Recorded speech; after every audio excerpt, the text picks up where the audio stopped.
हसन साहब, सेनेटर फैसल वावडा ने मुख्तलिफ टीवी प्रोग्राम्स में कहा कि खान साहब अपनी 22 साल सियासी जिद्दोजहद में ना कभी घड़ी चोर थे, ना मार धाड़ की सियासत पर यकीन रखते थे। तबाही उस वक्त शुरू हुई जब एक खातून उनकी बीवी बनी। उन्होंने ही गोगी गैंग से काम कराए, बानी पीटीआई से 190 मिलियन पाउंड खाए। जब इमरान ने संजानी के मकाम पर धरने पर रजामंदी जाहिर की तो बुशरा बीबी ने जिद की कि डी चौक ही जाऊंगी और फिर वहां से भी फरार हो गई। बुशरा बीबी पीटीआई के खात्मे के लिए कोशिशें कर रही हैं। तमाम लीडरशिप का ख्याल है कि इस खातून ने हमारे लिए मुसीबत बनाई। बानी पीटीआई की जिंदगी खतरे में है। मेरा मकसद इमरान खान की जिंदगी बचाना है। देखें, मैं मरियम, ये ज़बान खल को नकारा खुदा समझो वाली बात है। जनरल इम्प्रेशन यही है। मैं तफसीलात से वाकिफ़ नहीं, लेकिन चंद चीज़ों पे तो मैं ख़ुद कसम दे सकता हूँ। बस मैं आपको एक बात बताऊँ, इस मामले में बड़ा देखें, अब अब्दुल अलीम खान जो हैं ज़ाहिर है छोड़ गए और वो इनकी हिमाकत है। ऐसे लोगों से महरूम होना, इससे बड़ी बदनसीबी हो कोई नहीं सकती।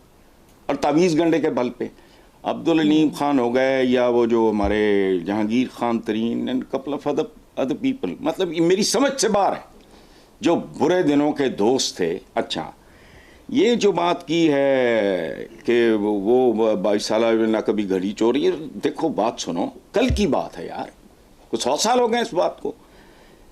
जमायमा से जब डिवोर्स हुई है इमरान खान की, तो as per the law England में जमायमा की आधी दौलत इमरान को मिल रही थी। जब इसने इनकार किया वो हैरान रह गए, उनके लिए तो ये नॉर्मल बात थी। ही रिफ्यूज्ड। ये घड़ियाँ मड़ियाँ, देखो बात सुनो, कुछ चीज़ें हैं जिन पे मैं नहीं कमेंट करना चाहता। अब लीडर हैं, दो चीज़ें अजीब बात है। क्या शौहर के बारे में क्या कहते हैं कि मजाजी खुदा, कि अगर कोई सजदा अल्लाह के बाद किसी को जायज़ होता तो फरमाया कि कहा जाता बीवियों को कि शौहरों को सजदा करो। अब वो संजानी पे मान गया है, तुम आप वायलेट कर रहे हो, व्हाट फॉर? ये दिन देखने के लिए या दिखाने के लिए? अच्छा, लेकिन एक बात याद रखना, मैं यहाँ एक बात ऐड कर दूँ, और वो ये कि ये जिंदगी में कोई चीज़ फाइनल होती नहीं, यहाँ तक कि मौत भी फाइनल नहीं होती। मौत के बाद हयात बाद जिंदगी का जो तस्वर है, हयात बादुल मौत, वो हिंदुओं में भी है जी। अगले जन्म का जो होता है ये है वो है, हमारा मुख्तलिफ है। तो यौमे हशर और ये और वो, ये सब क्या चीज़ें हैं? तो फाइनल कॉल, ये सारी लैंग्वेज ही मैंने पहले एतराज़ किया था जब ये फाइनल कॉल कह रहे थे। अच्छा, वावडा बेसिकली मुझे इसलिए अच्छा लगता है, आई रियली लाइक हिम। वो मेरा हम मिजाज आदमी है, मुंह फट आदमी है, वो देखता दूखता कुछ नहीं है। तो इस तरह के लोग दिल के बड़े साफ होते हैं। वावडा की बातें इंतहाई कड़वी दवाई की तरह हैं, जो आपको शफायाब कर देती है। मुंह का जायका खराब कर दे बेशक, लेकिन आपकी सेहत बहाल कर देती है। अब जो मैंने मिसाल दी जमायमा की जायदाद, ये को नहीं पता। अच्छा, लेकिन जो कुछ सर्कुलेट कर रहा है, देखो बात सुनो, कहते हैं कि राई का पहाड़ बनाया गया, एक मुहावरा है। इसमें अगर आदमी के अंदर कोई थर्ड डायमेंशन देखने की सलाहियत हो, फिर गौर करता है कि राई का पहाड़ कैसे? ओ भाई, राई हो तो उसका पहाड़ बनता है। इमरान को तो ऐसे चलना या चलाना चाहिए था जैसे टाइट रोप पे बंदा नहीं चलता जिसने लाठी पकड़ी होती है और तने हुए रस्से पे वो चल रहा होता है। तो पूरा पॉलिटिकल एलीट इस मुल्क की सारी तो सारी उसकी दुश्मन थी, अब भी है। बहुत ज्यादा एहतियातों की जरूरत थी, इन चीजों के नजदीक से भी नहीं गुजरना चाहिए था। अच्छा, लेकिन जो हुआ, वावडा की कई बातों के साथ मैं इत्तेफाक करता हूं। इसकी बातों को होश व हवास से सुने। कॉन्सेप्ट क्लियरेंस बहुत जरूरी है। मुझे जाती तौर पे वो बात बहुत नागवार लगी, हालांकि मेरा ना लेना देना ही कोई नहीं। 2-2.5 साल इनके साथ, और उसके बाद मैं छोड़ छाड़ के मैं समझ आई कि यार ये तो मैंने कभी नहीं किया था काम, मैं क्यों कर रहा हूँ। वो और तरह के लोग थे, उस ज़माने हालांकि इस तरह की लीडरशिप नहीं थी, वो और तरह के लोग थे। वो परवेज़ हसन, हाजी एफ नाज़म और मुशाहिद हुसैन का भाई मुवाहिद, वो बच्चे लोग थे, वो गैर सियासी से लोग थे, लेकिन वो ठीक ठाक लोग थे। एक और था डॉक्टर फारूक, मर्डर हो गया बाद में। तो लेकिन मैंने कहा नहीं, इनमें दम नहीं है, तो छोड़ छाड़ दिया। अच्छा, तो गुजारिश मेरी इतनी है कि कॉन्सेप्ट क्लियरेंस के लिए, बात को समझने के लिए, सूरत हाल को समझने के लिए अगर कोई इमरान का हमदर्द हो वो भी उसको बताए और लोग भी इस बात पे गौर करें।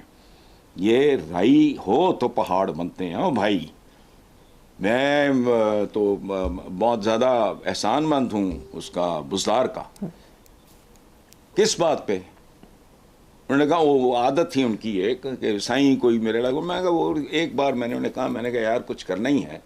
तो मुनीर नियाज़ी बहुत आलीशान आदमी थे, बहुत बड़े शायर हैं। मैं तो उनके अलावा सिवाय एक दो शायरों को मानता ही नहीं। तो मैंने कहा यार उनकी औलाद कोई नहीं जो उनके लिए PR करे। इधर तो बच्चे बुच्चे होते हैं, अगर वो इन्फ्लुएंशियल हों तो बाप के नाम पे सड़क। मैंने कहा यार, तो ये जो सिद्दीक सेंटर के सामने वाला ब्रिज है, तो मैं तो उस आदमी का ये एहसान नहीं भूलता, लेकिन वो किसकी पैदावार था? ये काम तो मैं शायद किसी और को भी कहता तो वो कर देता, चूंकि एक भला काम था, खूबसूरत काम था।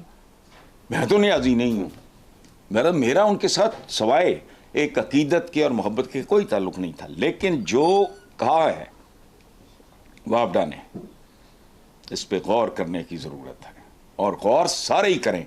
और उसका एक जुमला बहुत खूबसूरत है कि बानी PTI की ज़िंदगी ख़तरे में है, मेरा मकसद इमरान खान की ज़िंदगी बचाना है।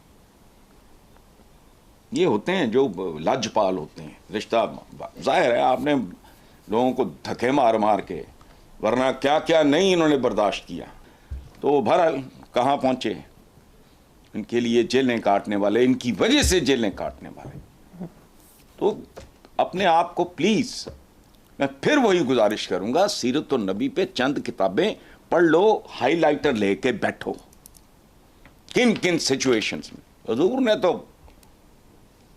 रहमतुल्लाह आलमीन थे, उनके मतलब को थोड़े बहुत कोई उन जैसा कोई एक आध कदम ही जिंदगी में ले लें आप। लेकिन बहरहाल इट इज़ देयर प्रॉब्लम।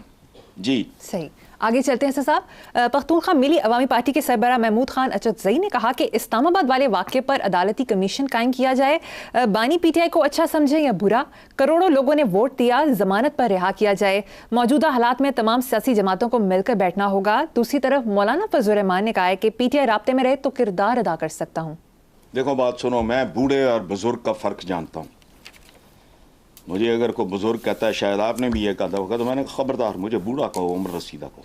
इन दोनों शख्सियात ने, महमूद खान अचकज़ई साहब और जो मौलाना फजल रहमान, ये इन्होंने एक फादरली बात की है, बुजुर्गों जैसी, जिसमें अक्ल है, दानिश है। बहुत खूबसूरत जमहूरियत है क्या है? बिल क्लिंटन प्रेसिडेंट रहा, उसके कैसे कैसे स्कैंडल्स नहीं आए।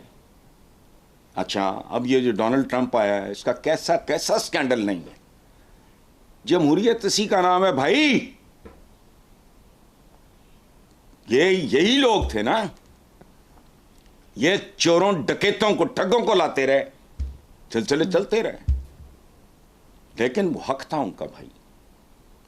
मैं अपनी नापसंदीदगी का इजहार किया करता था, आज भी करता हूं, लेकिन वो लोगों का मैंडेट लेके आने वाला बंदा। ये खूबसूरत बात की है ये महमूद खान अचकज़ई साहब ने कहा है कि भाई आप उसको जो मर्जी, बानी PTI को अच्छा समझें, बुरा समझें, लेकिन करोड़ों लोगों ने वोट दिया, इन्हें जमानत पे रिहा किया जाए। दूसरी तरफ जो मौलाना फजल रहमान, उनके साथ जो कुछ हुआ है, अब पता नहीं किसी की बात है, किसी ने डाल दी होगी कान में। ये नज़ीर नाजी साहब का कॉलम था। ये इस तरह की जुगतें मारना इस लेवल पे वो अच्छा लगता था, लेकिन आज भी मौलाना फजल रहमान कह रहे हैं कि PTI राब्ते में रहे तो किरदार अदा कर सकता हूँ। अचकज़ई साहब की भी नकलें उतारी जाती रही हैं। ये बेसिकली ये बड़ी ग्रेस की बात है। I am so happy. मुझे एक दो नाम और मिल गए हैं जिनकी वजह से बंदा बात करते हुए सोचता है कि सियासतदानों को बिल्कुल आउटराइटली नहीं, उनमें एक्सेप्शंस होती हैं, ये एक्सेप्शंस हैं। लोगों को खुश होना चाहिए कि उनके पास ऐसे लोग मौजूद हैं। फजलुर रहमान कह रहे हैं कि भाई मैं किरदार अदा कर सकता हूँ राब्ते में, रहे तो रहें राब्ते में, कॉमन ग्राउंड ढूंढें अपने अंदर। मैं यकीन करो, मैंने कल, अच्छा आपने और बहुत कुछ नहीं बोला, महमूद खान अचकजई साहब की प्रेस कॉन्फ्रेंस मैंने कल सुनी है। मैंने पहली दफा गौर से चेहरा देखा। वो वाकई एक शफीक बुजुर्ग का, उन्होंने बलोचिस्तान के हवाले से भी बात की है, उन्होंने KPK के हवाले से भी बात की है। कान धने, सोचें इन चीज़ों के बारे में। तो ऊपर नीचे आपने 3 लोगों के हवाले दिए, फैसल वावडा और इन 2 बुजुर्गों के। मैं तो इनको बुजुर्ग कहता हूँ, बूढ़ा नहीं। ये शानदार रवैया है। ये बाकी तो छिछोरों वाले काम है ना, जो चपड़कनातिया उठता है, टटीरियाँ बोल रही हैं, टटीरे बोल रहे हैं, कोई नहीं, शर्म नहीं, हया नहीं। लाहौर से बंदा नहीं निकला, लाहौर से तो हवा नहीं निकल सकती थी। लाहौरियों को हमें बदनाम किया है ये पंजाबियों को। चलो ठीक। हसन साहब, दूसरी तरफ वज़ीर आज़म शहबाज शरीफ ने भी स्टेटमेंट दी है कि इलेक्शन में धांधली का बहाना बनाते हैं, पहले 2018 की धांधली का तो हिसाब दे दें। अच्छा, मुझे इन लोगों से इसीलिए चिढ़ा है, मैं खार खाता हूँ। आम ताम बंदा कोई फुटपाथिया इस तरह की बात करे, कोई एमी कोई, तो बंदा कहता ठीक है यार ये जाहिल है। अब ये अंदाज़ा लगाओ, ये इस कौम का बंदा चेहरा है, यानी इसका मतलब क्या है? धांधली का जवाब धांधली है, इसका ये मतलब। पहली बात, पूरी कौम जानती है कि आप हारे हुए लोगों को भूल जाओ। धांधली मान ली कि नहीं, आपने नहीं की, वो धांधली के जरिए। अच्छा, कमाल मेंटालिटी देखो, यानी धांधली का जवाब धांधली है। ये नहीं कि हम धांधली की पैदावार हैं, कि तुमने भी तो की थी ना। अच्छा, ये क्या है? ये इस पूरी फैमिली का एक मसला है। कोई मियां नवाज शरीफ एक ज़माने में अपने से बड़ों से पूछना, तस्दीक करना, वो बंदा क्या कहा करता था? Benazir Bhutto made in England है, बाप भी उसका मेड इन इंग्लैंड था, मैं मेड इन पाकिस्तान हूँ। खुद थोड़ी जी अकल आई है तो नवासा उत्थे पढ़ाया। अब सुनाओ, खसियानी बिल्ली खंबा नोचे, वसाइल के साथ एक्सपोजर हुआ, को अकल आई है वो, तो अब नवासा मेड इन पाकिस्तान नहीं है। ये लोग इस तरह की ना बहुत हल्की फुल्की बातें करते हैं। ये 2018 की देखो, ये पता है कैसी बात है, ये 90 की पूरी दहाई की धांधलियों का हिसाब कौन देगा?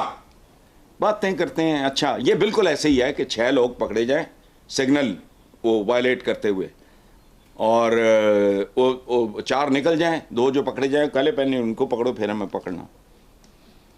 हर कातिल ये कहना शुरू कर दे कि पहले जाके हाबील के कत्ल के सजा का हिसाब करो, फिर मेरी तरफ आना। हर चोर ये कहे पहले अली बाबा 40 चोर उसके साथ वो पकड़ो। डाकू पकड़ लो, वो कहे पहले मलंगी नू फाड़ के ले आओ। खुदा का खौफ करो। राशि अफसर को पकड़ो, आप सारे ही हैं, 2-4-5% हो गए हलाल के, बाकी तो सवाल ही नहीं पैदा होता। वो ये कहे कि क़याम पाकिस्तान से लेकर अब तक जितने अफसरों ने हराम खाया, रिश्वत खाई है, अब जायदादें बनाई हैं, बार बनाई हैं, ये वो, पहले उनको पकड़ो मेरे पास। कब्जा ग्रुप आप उस पर हाथ डालो, कहे पहले जाके कब्जा ग्रुप जो कश्मीर पे है पहले जाओ वो छुड़ाओ। नशाई पकड़ा जाए, वो कहे जिसने नशा ईजाद किया उसको पकड़ो। ये वो लोग हैं जिनमें खुदा की कसम सेक्शन ऑफिसर जितनी अकल नहीं। लेकिन बात से पाकिस्तान कमाल का मुल्क है। ये लगता है, अगर मैं सोचता हूं कि अगर कोई संत साधु, मैं तो उनको मानता मुनता नहीं हूं, वैसे मैं मिसाल दे रहा हूं कि कोई अगर बाबाए कौम कायद आज़म मोहम्मद अली जिन्ना जैसे आप प्राइट स्ट्रेट फॉरवर्ड बंदे को कहता है कि ए जे जाती उमर अमृत सर वाले का ये मंजर है, इन के जो पोते होंगे और पड़पोते होंगे वो पाकिस्तान पे इतने अशरे हुकूमत करेंगे। मेरा ख्याल है जना साहब सारा कुछ छोड़ छड़ा के वापस इंग्लैंड चले जाते। तो करने वाली बात है कि अपनी धांधली का हिसाब दो। ये क्या बात हुई? आपकी धांधली का गवाह तो पूरा पाकिस्तान है। अगर वो धांधली की पैदावार है तो निकलो, सबको पता है, लेकिन मानना नहीं, खामोश रहो। मायूसी होती है कि क्या लेवल है परवरदिगार, सेक्शन ऑफिसर का लेवल नहीं। सेक्शन ऑफिसर भी अगर पढ़ा लिखा हो कभी इस तरह की कमजोर बात ना करे।